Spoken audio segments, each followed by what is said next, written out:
என்னுடைய ஸ்டைலில் ஒரு வெஜிடபிள் பிரியாணி தாங்க பார்க்க போகிறோம். அதுவும் குக்கர்லேயே செஞ்சாலும் நல்லா வடி பிரியாணி செஞ்ச மாதிரி உதிரி உதிரியாக ஈஸியாக டேஸ்ட்டியாக எப்படி செய்யலாங்கிறதா பார்க்க போகிறோம். ஒவ்வொன்றுமே தெளிவான அளவுங்களோட கொடுத்துருக்கேன். நீங்கள் ட்ரை பண்ணிங்கன்னா கண்டிப்பாக உங்களுக்கு சூப்பராக வரும். வாங்க அது எப்படி செய்யலாங்கிறத பார்த்துடலாம். நம்ம 1/2 கிலோ அரிசி எடுத்துருக்குங்க. 1/2 கிலோ அரிசி எடுத்தாலுமே அது நீங்கள் அளந்துக்கணும். அளக்கிற பாத்திரம் கீழேருந்து மேலே வரைக்கும் ஈவனாக இருக்கணும். அரிசி 2 முறை அலசிட்டு ஊற வச்சுக்கலாங்க. இப்போ அடுப்பு பற்ற வச்சிடலாங்க. குக்கரை வச்சிடலாம். 75 ml கடலை எண்ணெயை சேர்க்குறோங்க. 25 கிராம் நெய் சேர்த்துக்கலாம். 5 துண்டு பட்டை, 5 ஏலக்காய், 5 கிராம்பு, ஒரு பிரிஞ்சி இலை, 2 ஜாதி பத்திரி பீஸும் எடுத்துருக்கோம். இதை பாதி நாம் எண்ணெயில் போட்டுறோம். மீதியை பவுட்ரு பண்ணி சேர்க்க போகிறோம். பாதியை போட்டுடுறேன். 75 கிராம் தோல் உரித்து அரைச்ச பூண்டுங்க. ஸ்பூனில் பார்த்தீங்கன்னா 2 ஸ்பூன் வருது. பூண்டு நல்லா கோல்டன் ப்ரௌனாக வதங்கினோடனே இஞ்சியை சேர்த்துடலாம்.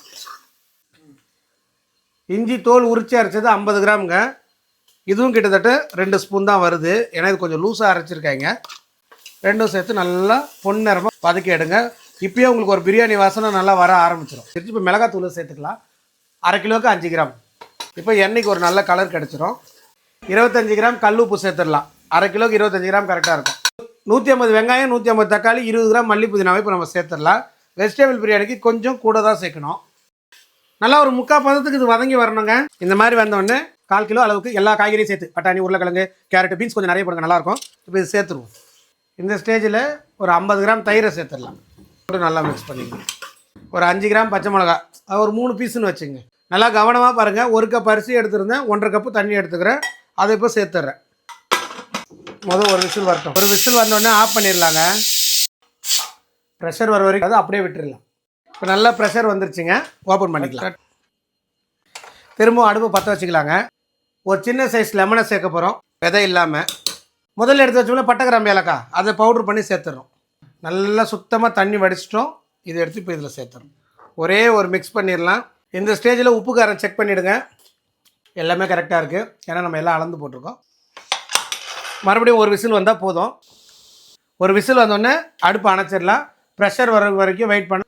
இப்போ ஓப்பன் பண்ணிக்கலாம். பார்த்தீங்களா? இதில் முக்கியமான 2-3 டிப்ஸு சொல்கிறேன், கவனிங்க. கரண்டியை போட்டு நோண்டக்கூடாது, சரியா? 1 ஸ்பூன் நெய் விட்டுக்கலாம். இந்த மாதிரி ஏதாச்சும் ஒரு அகலமான பாத்திரம் எடுத்துங்க. குக்கரில் கரண்டியே போடல நான். இப்போது சாப்பாடு இதில் மாத்திரம் பாருங்கள். அடியும் பிடிக்காது. கரெக்டாக தண்ணி அளவுலாம் ஃபாலோ பண்ணிங்கன்னா அடியும் பிடிக்காது. இதுக்குள்ள ஒரு 5 நிமிஷத்துக்கு கரண்டியை போடாதீங்க, இது ரொம்ப முக்கியம். ஒரு 5 நிமிஷம் ஆகிடுச்சு. இப்போ நிதானமாக மிக்ஸ் பண்ணி விடுங்க. சாப்பாடு நல்லா உதிரி உதிரியாக நல்லா வந்துடும். சுட சுட வெஜிடபிள் பிரியாணி, சில்லுன்னு தயிர் பச்சடி. சூப்பராக இருக்குங்க. கண்டிப்பாக எல்லோரும் அளவுங்களை ட்ரை பண்ணி பண்ணுங்கள். கண்டிப்பாக உங்களுக்கும் நல்லா வரும். நெக்ஸ்ட் ஒரு நல்ல வீடியோவில் பார்க்கலாம். பாய்.